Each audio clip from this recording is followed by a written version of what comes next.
ಗವನ ಉರುವವ ಹೆತ್ತೈನ ಮಕ್ಕವ ಇಬ್ಬ ದೈವ ಪಿರವಿಗಳೇ ಗಯಂತಂ ತ್ರಯತೆ ಇತಿ ಗಾಯತ್ರಿ ಅತ್ತೆಂಬನೆ ಎಂದೂ ನಂಗವ ಕಾತು ಬಪ್ಪವಕ ಎಂದೂ ನಂಗವ ಕಾತು ನಿಬ್ಬವಕ ಅಂಬುದುತ್ತ ಅರ್ಥ. ಇದು ಗಾಯತ್ರಿ ಮಂತ್ರಗ ಉಂಡಾನ ಇನ್ನೊಂದು ಅರ್ಥ.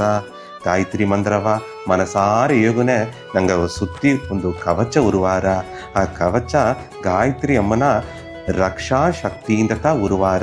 ಎಲ್ಲಾ ಕಾಲಘಟ್ಟನಗಿಯೂ ಎಲ್ಲಾ ಆಪತ್ತು ಅಂದವು ಆ ಶಕ್ತಿ ನಂಗವ ಕಾತು ಬಂದರ. ಗಾಯತ್ರಿ ಮಂತ್ರವ ಏಗುನೆ ಸಿಕ್ಕುವ ಬೇರೆ ಫಲನೆಲ್ಲ ಏನಂದಲೆ ಗಾಯತ್ರಿ ಮಂತ್ರವ ಸರ್ವರೋಗ ನಿವಾರಣಿ ಗಾಯತ್ರಿ ಎಂದು ನಂಗೆ ಏನ. ಗಾಯತ್ರಿ ಮಂತ್ರವ ಏಗುನೆ ಎಲ್ಲಾ ನೋಯ್ ನುಡಿಯೂ ತೀರಿ ಮೈಯಿಗ ಹರಸವೂ ಮನಸ್ಸಿಗೂ ಸಂತೋಷವೂ ಸಿಕ್ಕಿರ. ಸರ್ವ ದುಃಖ ಪರಿಹಾರಿಣಿ ಗಾಯತ್ರಿ ಎಂದು ಏನ. ಗಾಯತ್ರಿ ಮಂತ್ರವ ಬುಡಾದ ಒಂದು ಮನಸ್ಸು ಮಾಡಿ ಏಗುನೆ ಮಾಡಿದ ಪಾಪ ಎಲ್ಲಾಗ ವಿಮೋಚನವೂ ಸಿಕ್ಕಿರ. ಅನುಭೂಚಿ ನಿಬ್ಬ ಎಲ್ಲಾ ದುಃಖಗೂ ಪರಿಹಾರವೂ ಆರ. ದುಃಖವೂ ಕಷ್ಟವೂ ಒಂದು ಆತ್ಮ ಅನುಭವಿಸಿದ ಕಾರಣ ಆ ಆತ್ಮಜ್ಞಾನವ ಅಡಂಜಾದ ಅಡದೆ ಅದೇ ಸಮಯದೊಗೆ ಫಲಜನ್ಮವ ಮಾಡಿದುದು ಈಗ ತಲೆವಿಧಿಯ ಮಾರಿ ಅದನ್ನು ಈ ಕಾಲಘಟ್ಟನಾಗ ಅನುಭವಿಸುವುದು ಅಡದೆ.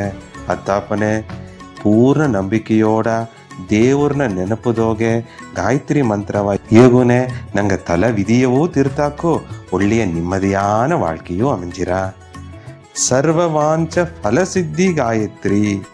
ಗಾಯತ್ರಿ ಮಂತ್ರವ ಏಗುನೆ ಏಗಿನೇ ಇದ್ದಲೆ ಎಲ್ಲಾ ವಿಧವಾನ ಪ್ರಾರ್ಥನೆಯೂ ನೆರವೇರಿರ.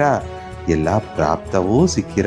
ಆತಿಕ್ಕಿ ಒಲಗವ ಕೊರ್ಚಿ ಎಲ್ಲಾವೇ ದೇವ್ರತ ಎಲ್ಲಾವೇ ದೇವ್ರಿಗಾಯ್ತಾ ಅಂದು ಉಣರ್ತವ ಆದಿಪರಾಶಕ್ತಿಯ ಮಕ್ಕವೇ ನಾಯಿಗ ಈ ತುಂಬಿದ ಗವದ ಸ್ವಾಮಿ ಗಾಯತ್ರಿ ಮಂತ್ರ ಅಂದ ಆತ್ಮಜ್ಞಾನ ಎತ್ತೆ ಸಿಕ್ಕಿರ, ಮುಕ್ತಿಯು ಎತ್ತೆ ಸಿಕ್ಕಿರ ಎಂಬುದನ್ನ ಪತಿ ನಾ ಮಾತಾಡ್ನೆ. ತುಂಬ ಸಂತೋಷ, ಪೂರ್ಣ ಆಶೀರ್ವಾದ.